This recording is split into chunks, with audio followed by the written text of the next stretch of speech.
Okay, so we're getting ready to do our panel, and this is one of my more favorite things that we do as of lately, where we bring up individuals from tribal communities, partnering agencies, and we have them sit together as a panel as our experts in a field. Where they might not feel like, oh, I'm an expert, they definitely are in the eyes of TCCAC. So today's topic that we're going to be doing is building the strengths of culturally responsive teaching in education through language and literacy. The objective of it is to cultivate understanding and curiosity about the respectfulness or the respectful relationship between Indigenous ways of knowing, being, and belonging, and how we think about the approaches to language and literacy for young children in our early learning systems and language and literacy experiences. Man, what an objective, right? We're going to get a chance to hear all about that. But before we do that, I'm going to let our panelists introduce themselves, and then between myself and Kim Nall, we're going to go ahead and ask the questions. And as we move through this conversation, hold on to your questions because we will definitely give an opportunity for Q&A through the process. Hi, I'm Shil Zive. I am a consultant for the Campo Kumeyaay Nation and the Campo 7 Tribe Consortia. My name is Inez Sanchez Pojas, and I'm from La Jolla Indian Reservation here in San Diego, and I'm also the education director for our La Jolla Generations program. Ya Pamela Martinez Winchia, not otna Trachi Nimshland as Lana Bashichin, is she a Dashanala Aro Tochen, a Dashiche with Ego Staninshle. Good afternoon, people. My name is Pamela Martinez. I work for the Bishop Paiute Tribe, and I am the program coordinator. Hello, my name is Susan Goodpasture. I'm Maidu and Paiute and a member of the Susanville Indian Rancheria up in Northern California. And I'm the executive director of Acorns to Oak Trees with our principal office in Paula, California on the Paula Reservation. Hi, I'm Debbie Cuero, and I'm the education and child care director for Campo. Harry Cuero, former chairman of the Campo Band of Kumeyaay Indians. Thank you.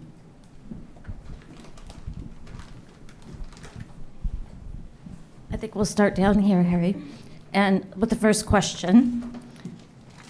So the first question that we have for the panelists today is, why do you think it's so important for education environments to incorporate Native and Indigenous culture, language, and knowledge into the curriculum for young Native children? Well, it's important to give them some grounding. And one of the things that we look at to do, we're looking to hopefully do a grandma's house, and then start teaching the young children about our culture and our philosophy, because that's a big thing. They got to learn how we think, and also bring in language. We still have a couple of people at my reservation that still speak, and having them coming in and help teach the young people, and then also teaching them song and dance.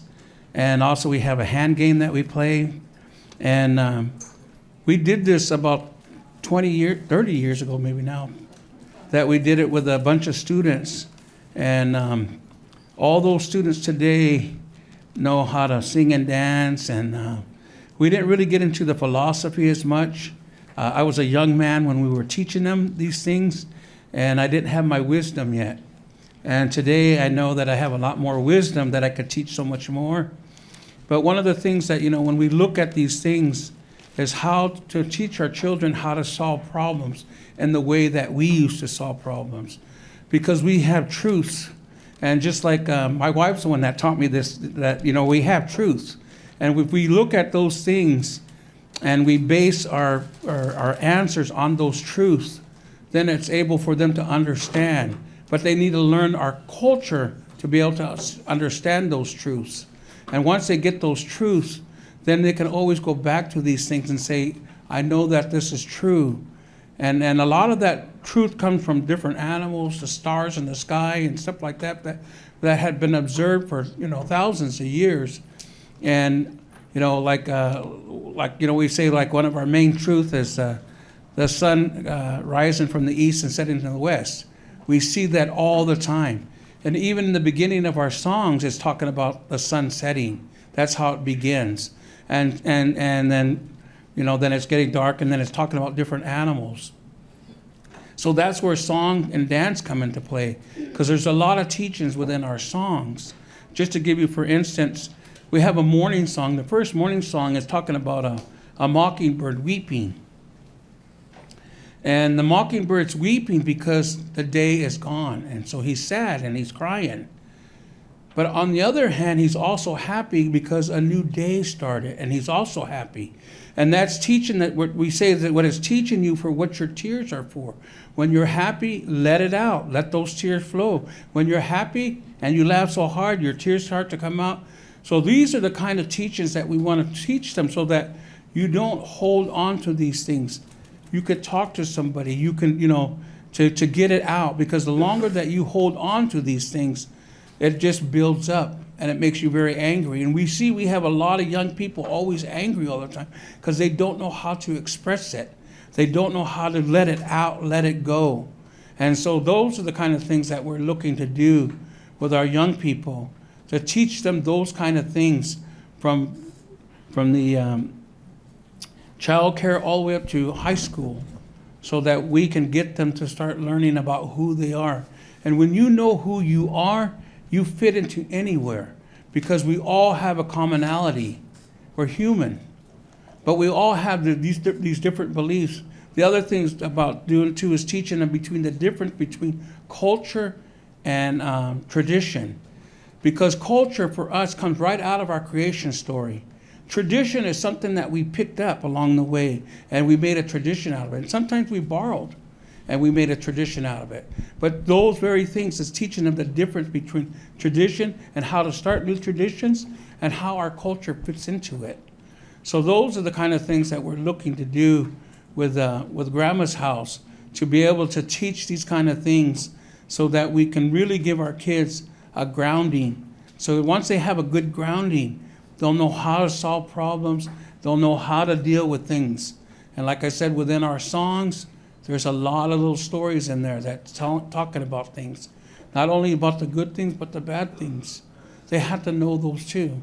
They have to know that, sometimes when these things happen to you, it's a learning moment, that you learn from it. Don't run away from it. You learn from it. So these are the kind of things that we're looking to do at Campo, and hopefully that will be successful, because we're still out there looking for money to do some of these things that we're hoping to do.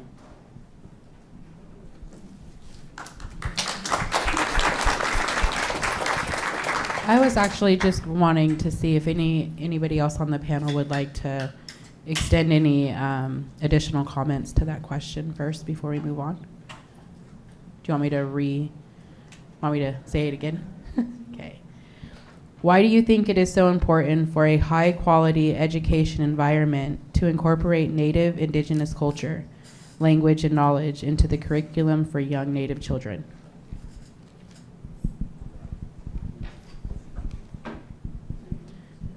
Okay, I think he did a great job explaining. All I would add is I know that a lot of things that you don't necessarily realize how much your culture, just being raised in it, it's so different than the outside world. So I know from my teachings, from my grams and my aunties and uncles, from the time that we're very little, it's ingrained in us to look out for each other. And not just our immediate family, like our whole entire tribal community. And I feel like that's lost a little bit in the outside world. And so I think, so much of our customs and traditions infuse and really press upon our youth how important it is to have that collective mentality of looking out for one another. So I feel like a lot of our strength and wisdom that we get, and just the teachings that we get, and looking to our elders, I just don't see that in a lot of the Western society as much as, with our tribal culture. And so I think that, having that infused and provided in the early childhood systems with our kids, it's important to expose them to that, because it teaches them from a very young age to continue to look not just what's going to benefit themselves one day, but always that mentality of how is this going to help my people in general, and looking after one another. Thank you for that. Beautiful words, both of you. Thank you for sharing that. I'm going to jump to the other end and go to Miss Michelle Zive. There has been a lack of relevant data for language and literacy research for Native Indigenous children specific to the benefits of language and literacy. To support more federal support in public education for culturally responsive teaching, what are your thoughts on this? Holy moly. I know. That's why I went to you. I felt like it was intimidating myself. Pamela, I was not prepared for this. Okay, so what I would say is it's a big, huge problem or issue around losing Native speakers, losing the language, losing literacy. And I think that we need to sort of pick something to start with. And my suggestion, and the thing that I'm really excited about, is food. So we started a garden in Campo Kumeyaay Garden. We got funding from USDA. They'll be here today. And I think it's a wonderful opportunity to name plants, plant indigenous foods, to cook and prepare indigenous foods, to learn the language of the land and the plants and the growing and the preparing. So I feel like that's somewhere to start, because we know that the language, Native American language, is the language of the land, and songs and storytelling. And we have westernized the heck out of everything, and so we've lost a lot of that. So we don't need data. The thing is we know that this has been very traumatic, and we know that getting back to the land and to the culture and to the language and all these other things is going to not only heal the person, the family, community, and the land. Thank you. Anybody else want to add thoughts to that question? So I think that one of the things that we need to make sure that everybody knows across the board, starting from our tribal councils and like our general memberships on the reservation, is the importance of collecting this information. A lot of times, I know in our community, we do a survey or they hear that word, that we're collecting information, they automatically are like, no. And we have to make sure that the people feel comfortable sharing this information. And we also have to make sure that the people who are gathering the information are being respectful and patient with us. These are our children who are opening themselves up to having this information collected. And we should not take that for granted, right? They're not just experiments. And I think when we do it in a way that is coming from a good place and that we have communication back and forth, once that information is collected, what are we doing with it? They're going to be more open to having it done on a more consistent basis. I really appreciate you saying that, Inez, because I'm working with the Tribal Research Center on their steering committee, and they're right now at this point working on a tribal community needs assessment for early learning and care. They're working with Head Start programs and tribal child care, and they're asking those questions right now. How do we do this the right way, be respectful, and what do we do with the data? So that that story of what's happening with the data, and then that data still belongs to the community, that it's their data. And so I think those are really important points. And I think that the more there can be trust and respect around the way you gather stories and information is really important, so I appreciate that. And I'm season. No.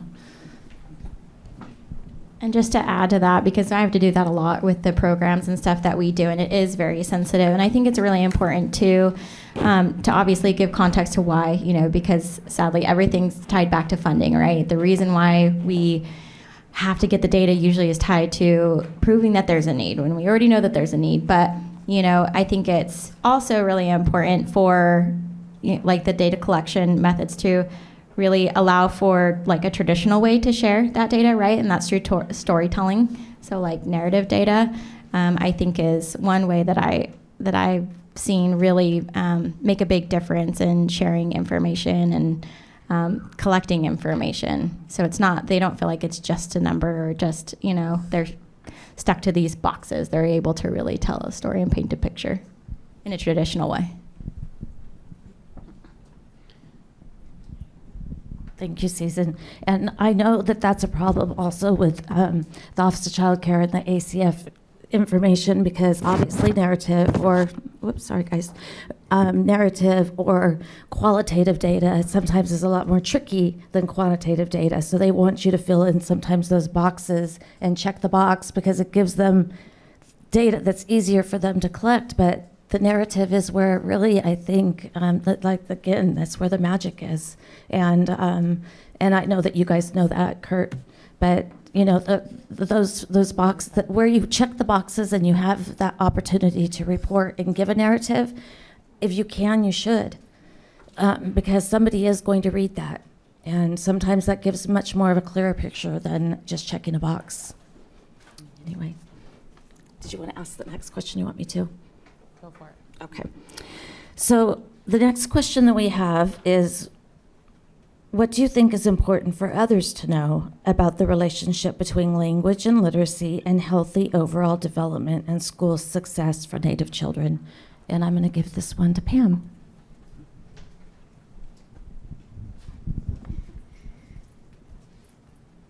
Can you please repeat that question again? Absolutely. Yeah. So what do you think is important for others to know about the relationship between language and literacy? So why is language and literacy important to the healthy development of Native children? Well, what's so important about it is, the relationship between the two indicators that you said is just basically reteaching, reteaching our Native cultural and basically, just explaining to our children how important it is to know about our native language and our native cultural. I'll just share a little story. Coming from the Navajo reservation, I was raised very traditionally. I was raised by my grandparents. And then just now, forwarding it all the way up to where I'm at now as a program coordinator and being a mom of 5. I typically say I'm fluent in Navajo, but when you're out in the world like this, it's really hard to pick it back up. And when you are in a house of 5 children and you try to reteach the language to your children, it is very, very hard. I mean, I have my children who will ask me like, hey, Mom, how come you don't teach Navajo to us? And it's hard. I mean, we are known as code talkers, and it's very hard to reteach it. The language itself is complicated.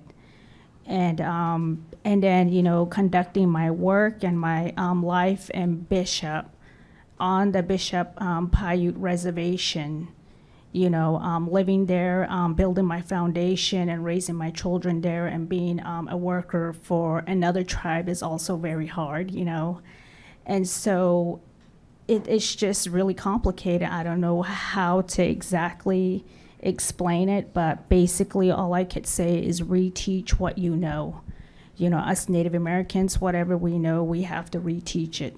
And then, building partnership with with the state or the county or, the education center or, like there are, the Bishop Paiute Tribe Tribal Council. I wish they could stress more on teaching their language, because coming in 20 years ago to Bishop, I really wanted to learn the Paiute language. After living there for 20 years, I know a little bit of it, but the language itself is also complicated because my tongue rolls more in the Navajo language. So, you know, there are many indicators where I can pinpoint it from, but speaking as a worker as a program coordinator, you know, that partnership with the education center, with the school, with the Yada language program, which is the Paiute language that they offer. I've actually been to some of those classes, but they're very hard to teach. So what I'm stressing at this point is basically just reteaching what we know. You know, whatever resources we have out there relating to Native language. You know, I heard someone say, you know, the basic way of learning Native American language is numbers, colors, shapes, and also the food. You know, like, for example, I like to share Joe's table today. You know, like, I was really thinking a lot of times I try to test my own self, like, how do you say sage? In my native language, I would say sage as ka, and which is basically, it covers all, you know, basically all the plants for the sage. And then lavender, we had lavender at our table. In the Navajo language, I would say within the indicators of flowers, which is nanse. And then what was the other one at our table?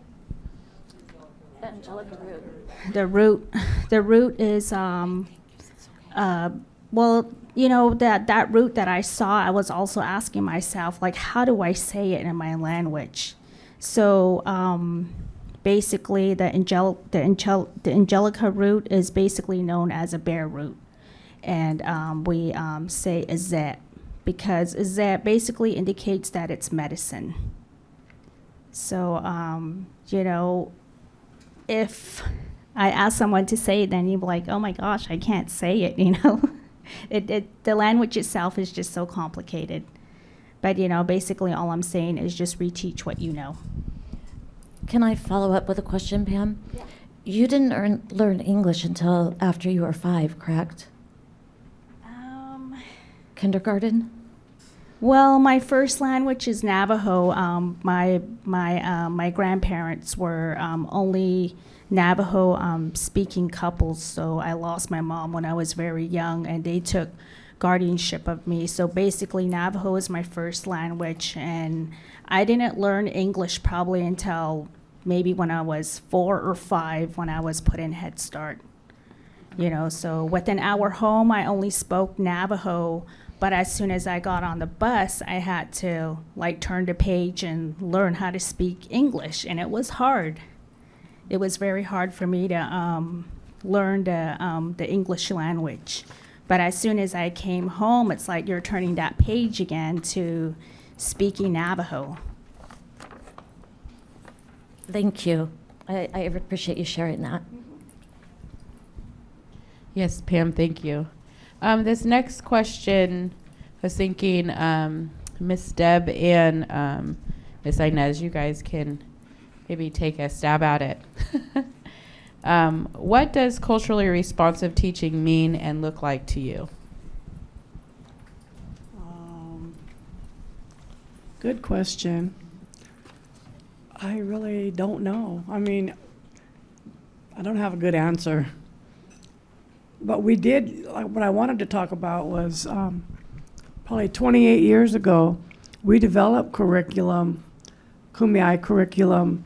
We didn't have a lot of money back then, and we used Title VII funding to develop curriculum, and it was available here at the County Office of Education. There were 2 books, one about the people and one about the land, and one was the land and one was the people. And I don't know if they still have it here, but we've lost all the copies we ever had of it. But it was for 4th grade.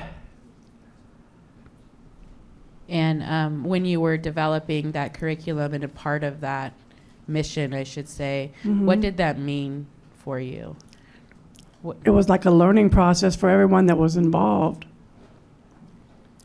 And we talked to a lot of elders, and turned out pretty good. Yeah, and with that because I would love to hear more about this. The importance of you doing that came from, where did that come from? When you guys decided you wanted to do that, where was that inspired from? What made you guys want to step into that? Well, what really started it was fourth grade education, where you have to learn about the missions. And we didn't want our kids doing that. So we thought, well, let's use this funding that they're just going to try to take away anyway and use for all the kids. Let's use it for our kids in a way that we can teach others about them. So they would feel like, they're important. There it is. Thank you. And Miss Inez? So our program goes into the schools a lot and helps our teachers facilitate things. If anybody stopped at our table, we had a demonstration of something that we do. But I want to share a quick story with you guys about me when I was a student in high school. And our history teacher, he was non-Native, but our school here in Valley Center, we have a high population of Native students. And a true history teacher, he was really excited to have Native American students in. He's teaching U.S. history. And so we all sit down for the day, and he goes, turn to this page. We're going to learn about what's going on with Native Americans, or what happened to Native Americans in the U.S. And it was literally the smallest paragraph in the book. And he goes, this is your guys' history. He goes, now shut the book. I want everybody, and there's non-Native students in there. He goes, I want you guys to put the books away. For this month, we're not going to follow this book. We're going to learn, and I want to hear from you guys, and if you guys want to invite anybody in.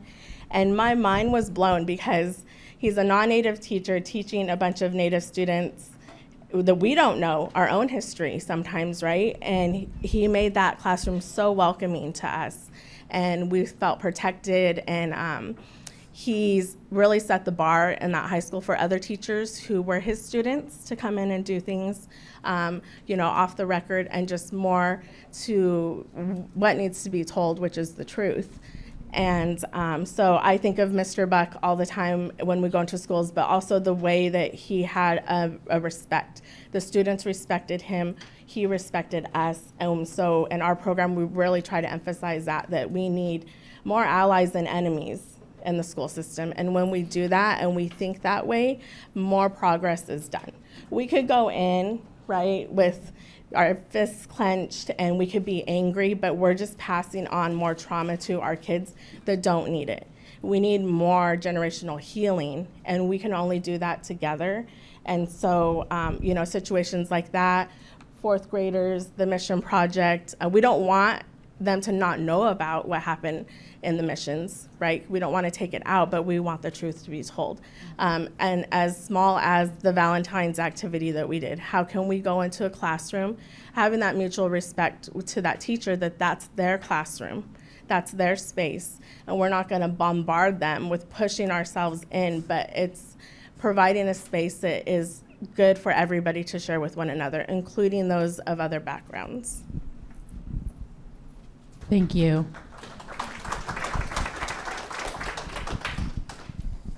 So this is a question. I'm going to start with you, Harry. How is the Western model, so the way that our schools are modeled after the Western education system, different than traditional education, where the focus is on learning with relationships to Mother Earth, our elders, our families, and our communities, versus just in printed material? Well, I think, first of all, we have to teach our kids that this is nothing new. Education, we've always had it. And it's nothing new to us. And, I can only think about myself when I was a young boy going to grammar school. And my parents were so Indian, I guess you could say. They both spoke our language, but they didn't teach us because they didn't want us to go through what they went through. But we were always taught at home that's a white man's that's a white man's way. And when I would go into school and I came home and I used a word maybe they didn't know, they'd tell me, you're talking like a white man. And all my life I was drilled, you're Indian, you're Indian, you're Indian. And when they would say things like that, I'd be like, no, I'm not white. But that's no fault of their own. Because the reality is education is something we've always had. We might do it a little bit different than how the schools maybe do it, but we've always been educated. We knew how to do a lot of different things. We knew how to observe, and we knew how to document with the stories.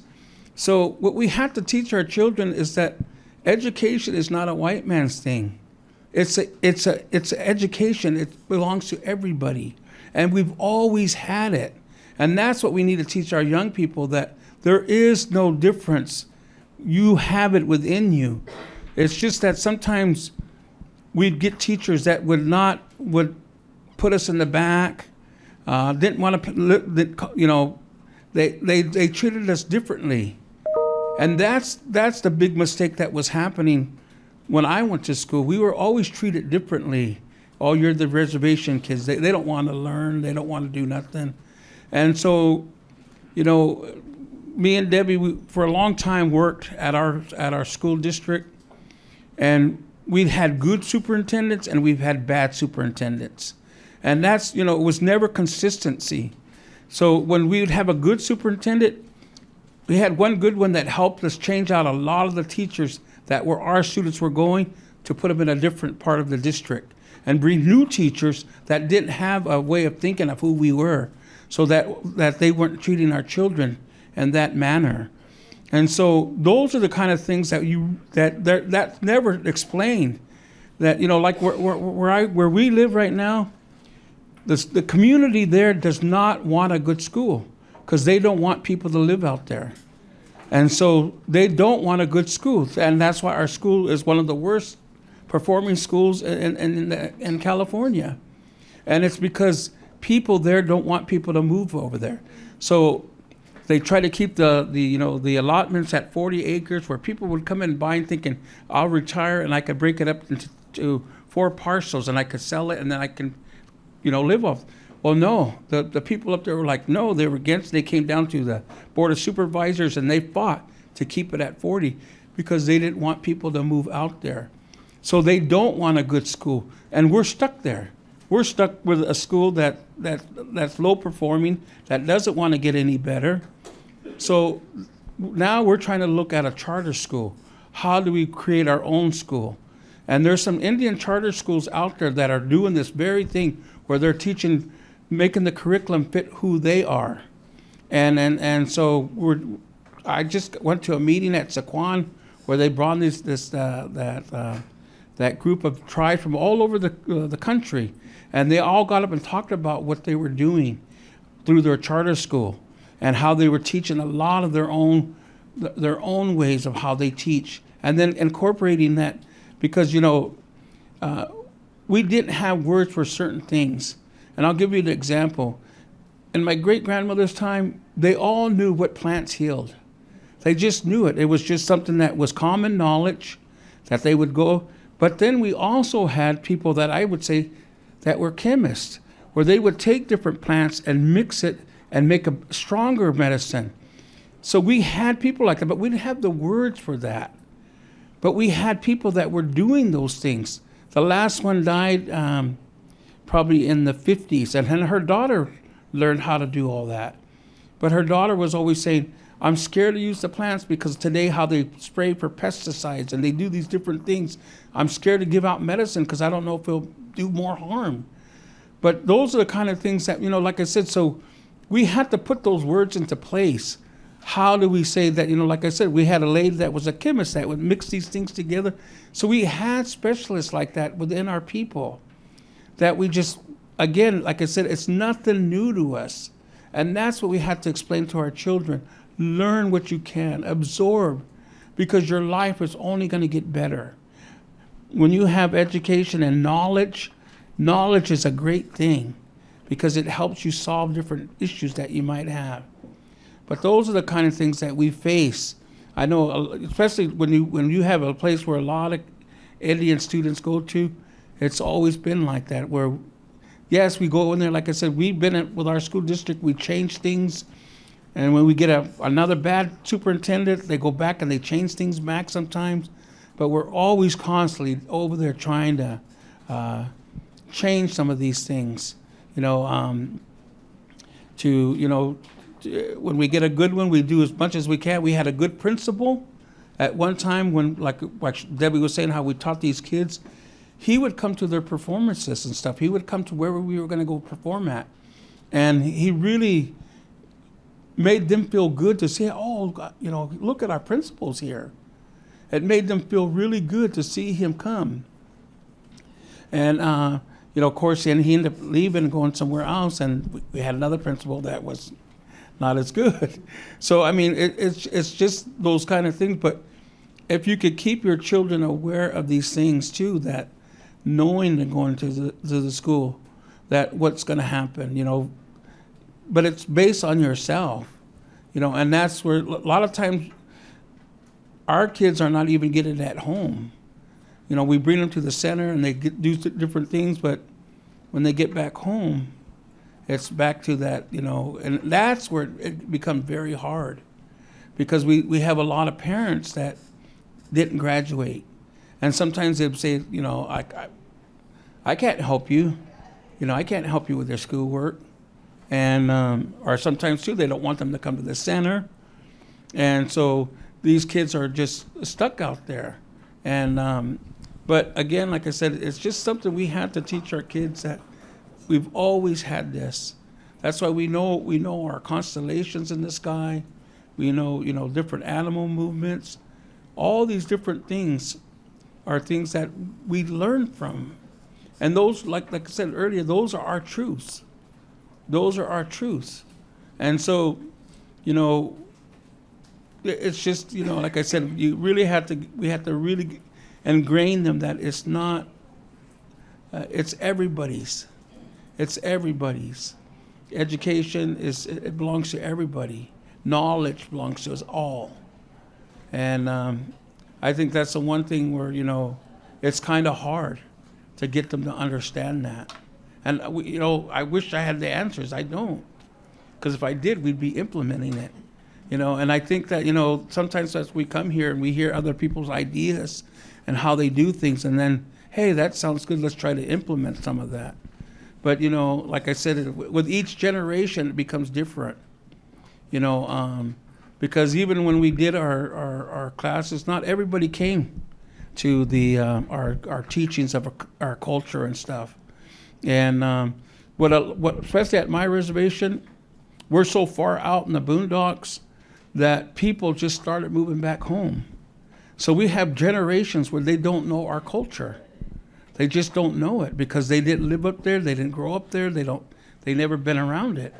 And so it's hard to get to those people to come in and say, this is who you are. This is why you belong here. This is why you're here. It's because of this reason, and you have to know these things. But it's like I said, it's always a struggle. It's something not very easy, but we keep doing as much as we can, And like Debbie's been there like 30 years. I was on council ever since I was 19, and I finally got off when I was 55. So and I was always the one pushing for our culture, because some of the other council members, they didn't know our culture, and so I was there all the time pushing for it, why it's important. And even we were the first ones that had a youth group that went around and sang, and it really opened up because we have we have 12 reservations that are Kumeyaay, like myself, and none of those other reservations didn't know how to sing or dance. And so when we started doing it, they started to come, they started to learn. Now we got a whole bunch of kids that come and sing and dance with us, and now singing on their own, some of them on their own. But that's how we could see the growth in it. It really just blew up. And even our hand game. One of the things we started doing there, like I said, we taught our kids. And today there's all kinds of teams, young and old, because we almost made it feel like it was okay. It's okay to do this. And once they felt that comfortable, they started to join in with us. And like I said, that was something like 30 years ago that we had that first group that went around. And it's so funny because some reservations, some people, they were crying. The people were crying because they were seeing these young people doing it, and they haven't seen that for generations. The last old man that used to sing, he was in his 80s when he was trying to teach. And I was one of the lucky ones that learned from him. And so and I had an uncle that told, because one of the things we never did was sing in public. And my uncle told me one day, he goes, you go out there and sing, you show them we still have culture, that we're still here. And like I said, and we did it. Our youth group, we sang all over San Diego. We sang, we went all over and sang. We even had, I took a couple of them when they opened the Smithsonian for the Indians. We had a display there. And we were the only ones that had young people displayed there. We had our young people singing and dancing. And we really opened those doors. And like I said, today, it's grown really big. Now we need to do that with education. We need to do that to feel that, get educated. It belongs to you. It's yours. It doesn't belong to anybody. One of the things we always say about our songs, they don't belong to you. They belong to us all. So like I always tell them, I was the lead singer. I said, this is not my song. It belongs to us. It belongs to the people. You own it. This is all of ours. No individual could go there and say it belongs to them. It don't. It belongs to all of us. It's ours. And, so a lot of that, learning those songs and listening to those old people telling me that what's important with these things and why we continue to do it. Because, again, it brings happiness. It brings real happiness to do it.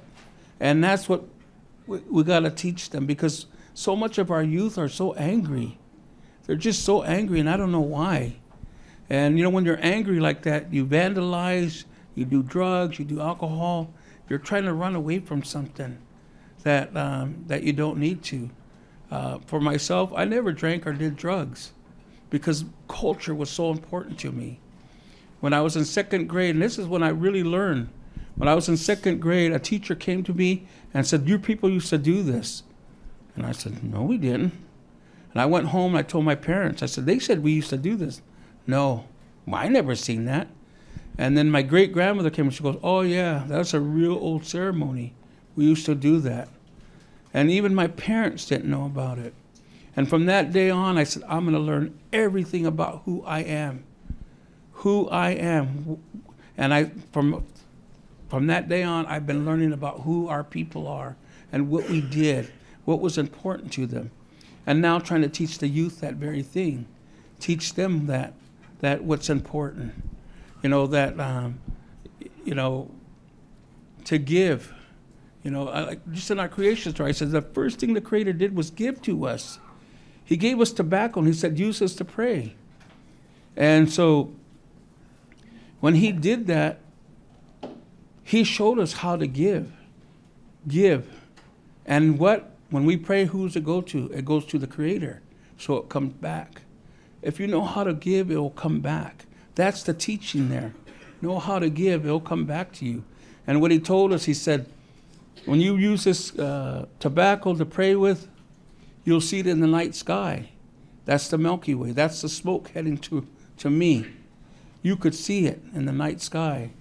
So, there's all these different ways how they were teaching us. Like I said, the Creator showing us how to give first. That's the very first thing he did was give. Teaching us how to give, because it will come back if you do it with a good heart. Thank you. I was just going to follow up on that. Okay. I was just going to say, Sorry. I was just going to say that one of the first projects that I did up in Campo was I asked high school students to go out and take photos of what it's like to be Native American or Indian, indigenous. And they came back with photos of teepees, gambling, casinos, poor, drunk, addicted, violence. And they said, this is what society thinks about us. And so I said, well, then what is it like to be you in your own place and space? And they came back with the most beautiful collages ever. Feathers, family, land, horses, graduation, hope.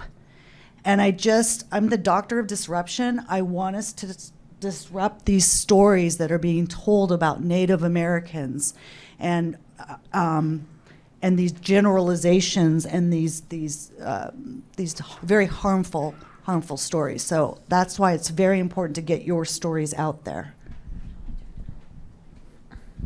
Thank you. So thank you guys all for sharing. We do have one more question, and I'm going to go to the middle here with Pam and Miss Inez again.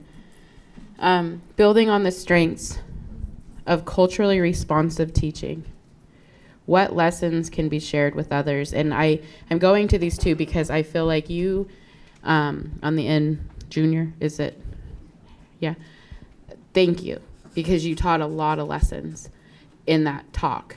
And as I listen to it, I hope that those words continue on based on just what you said.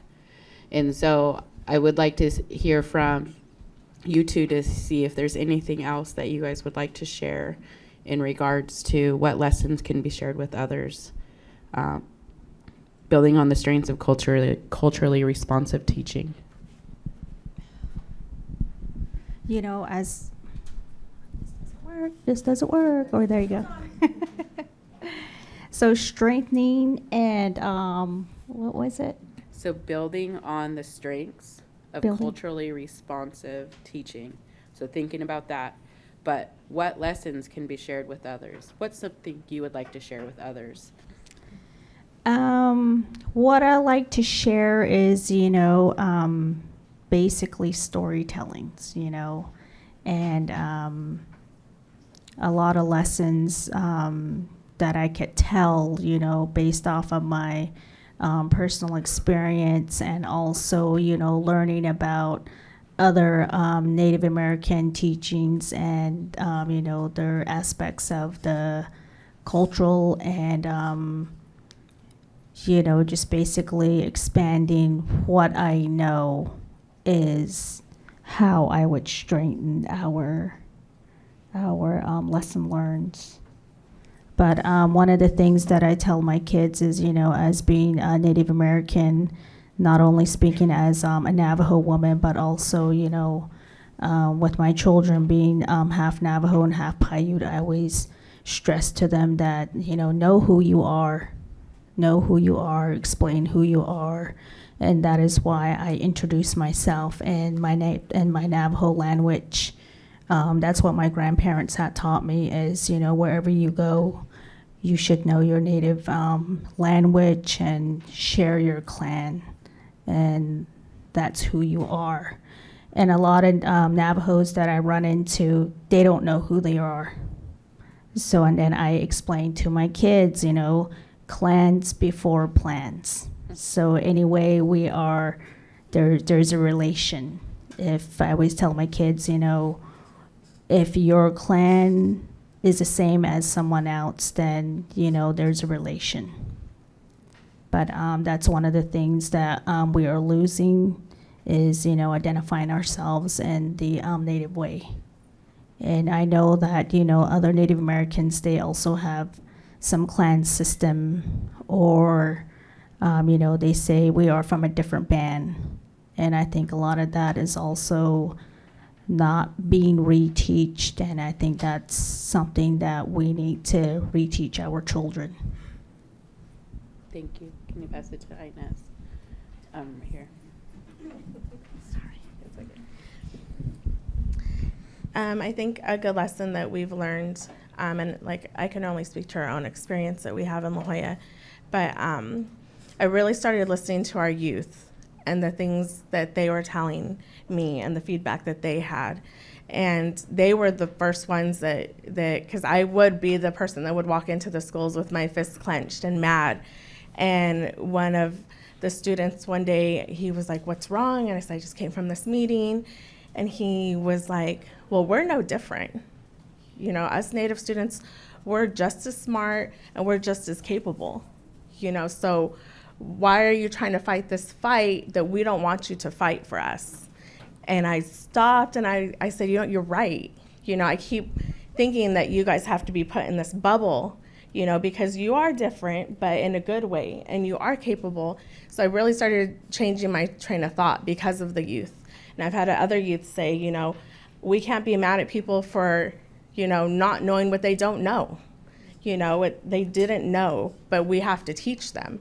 And I think that when we listen to our youth and we listen to our children, you know, because it's in them, right? Just like it was in us when we were created, right? It's in all of us. And the more that we use it and we start somewhere, it doesn't matter how small we start, it's gonna grow. And we have to always take it back to our youth because we're leaving them with this task. And we have to make sure that they're strong enough, but we also have to give them that respect that they have the answers as well. And sometimes they see things more clear than we do. And that's something that I've really done. And sometimes we call it like a backwards way, you know, like we're kind of bringing stuff from the youth. And like you see my staff there, I told them I was going to call them out. You know, they're the youth, and I learn from them every day. I learn from them. So I think that we shouldn't be scared to ask the youth what they think too.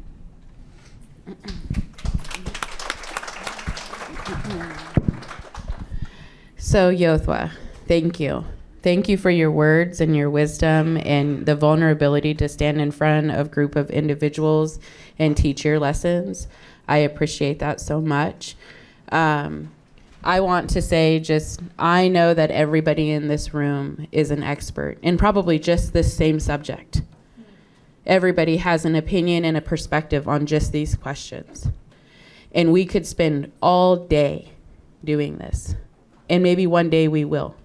Maybe one day we'll sit down in circle and we'll ask these questions and hear from everybody. But because of our layout, we have enough space for this conversation in the way that it's laid out today. But if you have an opinion, you have an idea, you have a perspective of something that can help create a space for our kids, our elders, our stories to continue, I invite that to the discussion every single day. So we don't have to be in a setting like this in order for that conversation to continue. We have a group of amazing individuals. And when I say a group of amazing individuals, I'm not just talking about our staff. I'm talking about the people who are sitting next to you in this room right now. We can continue to have these conversations with one another enough to grow that momentum to keep the conversation going on forever. Our ancestors knew it, and it's up to us to make sure it continues. And our youth in the room, it's Alexis and Isaac, correct? Yeah? Be proud. I'm proud to see them show up. This isn't the first time they showed up. It's not the first time that they've talked.